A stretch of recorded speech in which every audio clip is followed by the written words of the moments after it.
Oke teman-teman, kembali lagi bersama gua Dilan di Cinepot. Ya, kali ini kita akan bahas seperti biasa, kita akan bahas satu film, tapi kali ini bukan film. Kali ini adalah series Netflix original ya, yang dibikin dari Netflix Indonesia. Yaitu kita akan bahas Gadis Kretek, teman-teman. Wah, ini dari casternya aja sudah menarik perhatian ya teman-teman. Kayak Dian Sastro, Aryo Bayu, Sheila Dara, dan masih banyak lagi ya. Dan dari situ aja kita udah tahu kalau series ini akan bagus sekali teman-teman. Apalagi aktor utamanya itu langsung dari Dian Sastro, Aryo Bayu. Wah, gokil banget. Sebenarnya ini tuh premisnya sangat-sangat simpel sekali teman-teman. Premis dari film ini sangat-sangat simpel sekali. Seorang wanita yang mencoba untuk berusaha pengen bikin usaha kretek, bukan usaha kretek sendiri, kayak dia tuh pengen bekerja sebagai wanita di bidang industri kretek ini. Terus dia juga pengen bikin resep sendiri di kretek ini biar dia bisa usaha sendiri, buka usaha pabrik rokok kretek sendiri. Nah, dan banyak yang berseteru, banyak yang tidak setuju, termasuk ayahnya sendiri itu tidak setuju kalau misalnya cewek itu bisa melakukan ini semua. Cewek bisa mengerjakan pekerjaan yang saat itu banyaknya laki-laki. Nah, disitulah dia melawan. Wanita bisa melakukan semuanya. Dan sebenarnya premisnya segitu doang teman-teman, tapi tetap saja dibalut dengan drama, konflik-konflik keluarga, isu politik, isu feminisme, atau isu pacaran, cinta, romantis. Wah, banyak banget pokoknya. Dan banyak sekali teman-teman ya kita lihat di sosial media kayak scene-scene ikonik dari si Gadis Kretek, dia dikejar-kejar sama Aryo Bayu di kereta segala macam. Itu saat kita tonton langsung di seriesnya itu emang wah, bagus sekali ternyata. Kan kalau misalnya di TikTok segala macam itu kan agak kepotong gitu ya. Pas lihat aslinya emang cakep banget teman-teman. Dan fun fact-nya, pertama kali di hari-hari pertama dia rilis nih si Gadis Kretek ini, wah, yang nonton langsung ribuan teman-teman. Yang nonton tuh langsung rame banget. Dia langsung masuk ke top 5 series terbanyak ditonton di Netflix saat itu di Indonesia ya. Jadi emang sebagus itu. Dan katanya tuh penonton dari per episodenya tuh nggak turun drastis gitu, turunnya kayak cuman beberapa persen aja, karena emang saat kita nonton tuh emang bikin betah banget teman-teman. Disutradarai oleh sepasang suami istri ya, Camilla Andini dan Iva Isfansyah. Nah, mereka ini udah beberapa kali bikin film dan katanya hasilnya emang oke juga ya, emang bagus-bagus banget di dalamnya. Dari segi cerita segala macam juga oke banget. Yang bikin gua yang bikin unik dari film ini itu adalah pemilihan warna atau wardrobe-nya juga ya, pemilihan warna baju-baju juga keren banget. Kayak ada scene di mana Jeng Yah ini di tengah-tengah pasar ya, seorang wanita muda jalan dengan angkuhnya, terlihat seperti dia itu sifatnya cewek-cewek yang independen, sifat cewek yang kuat ya. Nah, itu dia berjalan di tengah-tengah pasar, pakai kebaya hitam sendiri, dan yang lainnya tuh ya dikelilingi oleh warna-warna dengan baju yang hambar gitu. Warna coklat yang tidak terlalu terang, warna putih yang tidak terlalu terang. Nah, dari situ pemilihan warna itu udah oke banget. Dan ada lagi pemilihan warna saat latarnya itu kan 2001 dan 60-an kalau nggak salah ya. Kayak keluarganya Suraya waktu berlatar di tahun 2001 itu kayak dia itu menggunakan warna-warna kayak warna biru segala macem ya. Sedangkan keluarga satunya lagi, keluarga dari Arumnya itu menggunakan warna-warna hijau. Ya, itu dari tahun 2001 sampai dari 60 sampai 2001 ya mereka masih menggunakan warna-warna seperti itu. Sedangkan si Surayanya ini pakai warna-warna biru. Nah, gua nggak paham tuh apa yang mereka coba kasih tahu ke kita ya, melewati warna-warna itu, warna biru, warna hijau.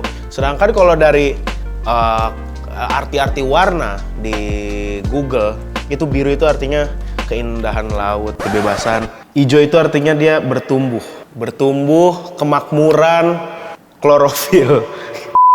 Ya pokoknya itulah ya teman-teman ya. Dan konflik jalan cerita dan konflik di dalamnya itu emang gokil-gokil banget. Nggak cuman romance, nggak cuman apa yang tadi gue sebutin, dan cara para si casternya mendelivery scene-scene itu, si konflik-konflik itu di dalam series ini itu juga keren-keren banget.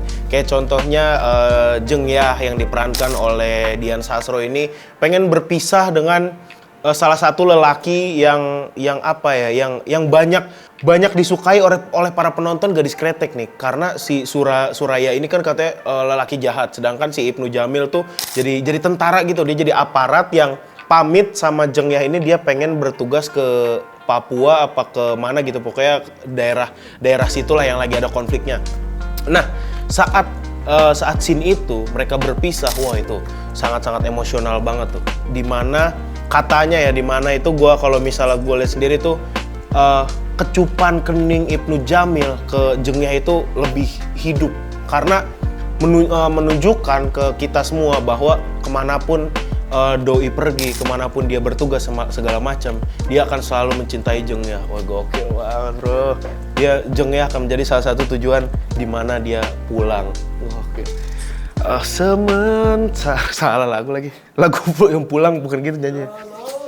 Ya dan lalu gitu. Jadi kemanapun dia pergi, Jeng Yah adalah menjadi tujuan satu-satunya di kemana ia harus pulang. Tapi kita semua sebagai penonton udah tahu kalau misalnya Ibnu Jamil tidak akan kembali lagi ya, karena ya mungkin dia gugur di medan perang apa segala macam, pokoknya dia nggak kembali lagi lah.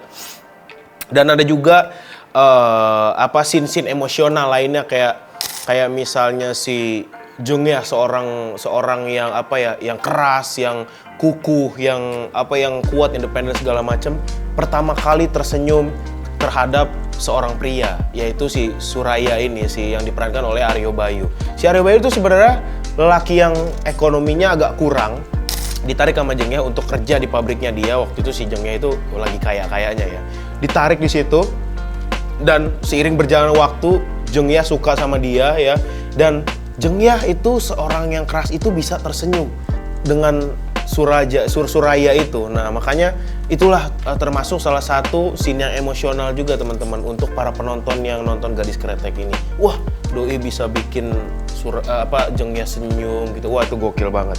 Apalagi saat Jeng Yah ini ditangkap di penjara ya, karena dituduh memiliki hubungan dengan PKI apa segala macem. Itu dia di penjara, dan dalam penjara itu Jeng Yah itu menjalani kehidupan sehari-harinya tuh sangat-sangat susah, sangat-sangat tersiksa, sangat-sangat sedih banget pokoknya. Yang bisa dia pikirkan itu adalah aku harus kembali biar bertemu dengan kekasihku tercinta Suraya.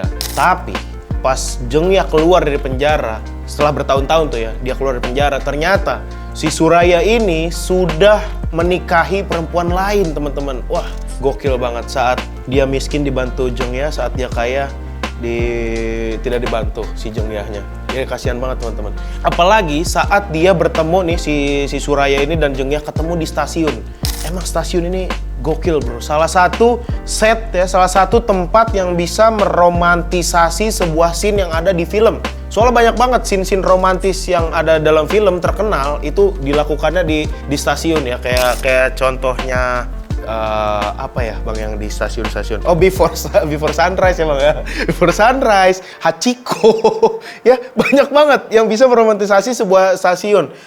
Jadi stasiun itu emang gokil bro. Kayak punya nyawa tersendiri di dalam set sebuah film. Wah, dan di sini juga sangat hidup sekali, sangat emosional. Si Jeng Yah lari, dikejar-kejar sama Suraya, dan akhirnya mereka lari-larian di situ sampai ngerepotin orang banyak di situ. Ngapain lari-larian? Saya ngeganggu jalan saya kamu. Tapi mereka tidak peduli karena mereka sedang sakit hati.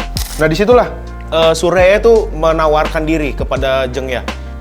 Jeng Yah, kita mulai lagi dari nol kehidupan ini.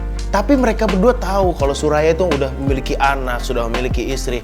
Kamu tidak bisa semena-mena ini. Hatiku bukan selembar daun kelor. Gitu. Wah gila, kacau banget.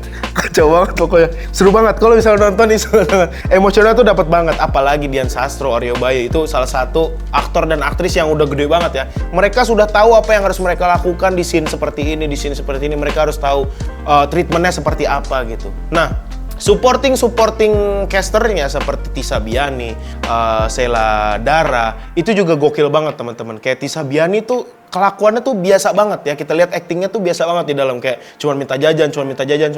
Tapi saat dia ada scene nangis, saat dia ada scene sedih, wah di situ semua penonton tuh pecah. Dan di situ pas dia nangis tuh, para penonton juga ikut sedih gitu. Ternyata Tisa Biani bisa membuat sebuah scene emosional itu, ya pokoknya gitulah. Bagus banget si Tisa Biani. Kalau misal lo pengen ngelihat sebagus apa sih si Tisa Biani di dalam film, lo bisa nonton si Gadis Kretek ini. Walaupun dia udah banyak banget filmnya yang bagus-bagus juga ya, kayak Laundry apa gitu, gue lupa. Itu juga bagus juga. Dia bisa jadi orang sedih juga, bisa jadi orang yang lucu juga. Nah, tapi kalau di Gadis Kretek ini, dia ini berbeda lah menurut gue. Dia lebih bisa membuat scene itu lebih hidup dan bisa memainkannya dengan sangat baik sekali. Dan Sheila Dara juga tentu saja ya, Sheila Dara juga udah oke banget ya di film-filmnya, di seri-serisnya juga udah oke sekali teman-teman. Gak cuma itu, banyak sekali caster-caster yang terkenal lainnya seperti Rukman Rosadi. Tentu saja Rukman Rosadi sudah legend sekali, sudah besar sekali namanya di Indonesia, udah pasti bagus banget.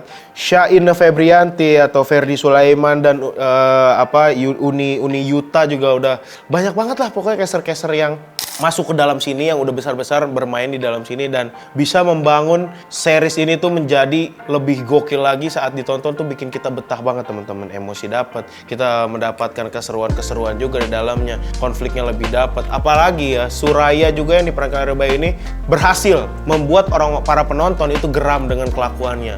Dia udah mengkhianati Jeng Yah saat udah tua ya, saat Jeng Yah udah meninggal, dan dia itu kayak mencuri formula resepnya rokoknya si Jeng Yah. Wah, itu gokil banget teman-teman. Jadi bikin yang nonton geram tuh semakin geram sekali teman-teman. Pokoknya dia berhasil lah. Di dalam situ juga ada Arum Cengkeh yang diperankan oleh Putri Marino. Wah, Putri Marino ini cantik, suaminya ganteng, ya kan? Wah, tapi kurangnya teman-teman, dia itu sudah tidak bisa diganggu lagi ke hubungan pacarannya. Misalkan ada siapa orang ganteng, David Beckham datang, nggak bisa Putri Marino karena dia itu bukan Suraya yang bisa memainkan hati orang semudah itu. Dan di dalam film ini dia juga begitu. Arum itu sebagai orang yang setia, loyal, royal, dan dia itu sangat-sangat bisa memberikan karakter yang begitu dalam sampai orang-orang yang nonton tuh kayak merasakan, Arum tuh merasakan kesedihan yang benar-benar sedih bro. Kayak dia baru tahu ternyata ibunya adalah seorang pencipta rokok kretek yang gokil banget dengan resep sendiri ya, pokoknya itu wah, emosinya dapat banget bro. Di dalam film ini tuh all about emosional. Pokoknya ini sangat-sangat worth it untuk membunuh waktu lo dimanapun lo berada teman-teman. Dan apalagi episodenya cuma 5. Episode 1, 2, 3, 4, 5. Dan itu lo udah bisa ngikutin dengan sangat mudah sekali. Mungkin lo nonton seharian juga udah cukup sih. 5 episode mah cepet lah. Paling lama itu durasinya per episode itu 1 jam 10 menit, berarti 70 menitan lah. Nah sisanya tuh paling 50 menit atau sejam pas gitu. Jadi lu ngikutinnya masih enak, nggak capek-capek banget. Ya pokoknya gitulah teman-teman, dari segi cerita juga asik banget, dari segi dari segi dialog atau naskah yang diperankan oleh mereka semua juga asik banget. Konfliknya juga asik. Konflik di dalam dunia percintaan, keluarga, isu politik juga lu nontonnya juga asik banget lah. Apalagi pewarnaan dalam film ini juga gua suka banget. Si Jeng Yah di pasar yang tadi gue bilang. Terus ada Jeng Yah yang bawa-bawa mawar tuh. Wah, itu juga kacau banget. Seperti biasa dia menggunakan kebaya berwarna hitam, yang lainnya tuh enggak hitam. Jadi dia tuh ngepang sendiri, dia emang ngepang sendiri kan dia kan. Jadi tuh wah bro, dia kayak cocok banget gitu. Dian Sastro pakai warna-warna yang gelap tuh kayak wah nice banget. Dan kita tidak bisa memungkiri gitu, banyak juga penonton lain yang datang ke Gadis Kretek itu cuma pengen nonton Dian Sastro ngudut ya. Pasti banyak, gue yakin pasti banyak ya. Wah, Dian Sastro nih yang main, wah ngudut bro. Pasti banyak yang awalnya tuh pengen nonton gara-gara itu dulu, gara-gara casternya dulu, gara-gara si sinopsisnya dulu, pasti banyak banget. Dan tentu saja ya, pasti banyak juga yang pas udah nonton, yang tadinya pengen iseng gitu, pengen nonton Gadis Kretek gitu, pengen ngeliat Dian Sastro ngerokok gitu. Tapi pas tadinya pengen nonton iseng-iseng, dia jadi terbawa gitu, dia jadi betah, akhirnya dia nonton sampai tamat gitu, sampai 5 episode sampai tamat, dan gak ngecewain gitu menurut gua. Walaupun dari awal dan terakhir lu nonton lu expect, wah kayaknya bakal gini, dan ekspektasi lu ditepis semua, tapi lu kayak gak kecewa gitu, kayak wah ternyata cakep deh endingnya kayak gini, wah ternyata cakep deh kalau si ini jadi begini, jadi wah ini kekurangan yang ada dalam film ini plot twistnya tidak terlalu setebal yang kita kira gitu ya. Kayak ada plot twistnya tapi nggak yang duar, bam gitu, nggak, biasa aja ternyata. Dan mungkin kalau ada Megan Fox, Jennifer Connelly yang cocok banget sih ini. Jadi bagus banget asli ini filmnya. Jadi lebih bagus, lalu bayangin lah si Jennifer Connelly jadi jengnya, dia ngudut terus bilang overdome ya. Kira-kira segitu aja dari gua. Cuma kita review singkat yang ada di dalam apa yang terjadi di dalam Gadis Kretek. Dan lagian gue yakin kalian juga udah banyak lah yang nonton ya dengan Gadis Kretek ini, si series Gadis Kretek ini. Sampai sekarang masih ada teman-teman di Netflix, dia belum cabut dari Netflix, jadi lu bisa nonton langsung karena ini series original Netflix. Kira-kira segitu aja. Gue Dylan pamit undur diri. Keep roll and cut.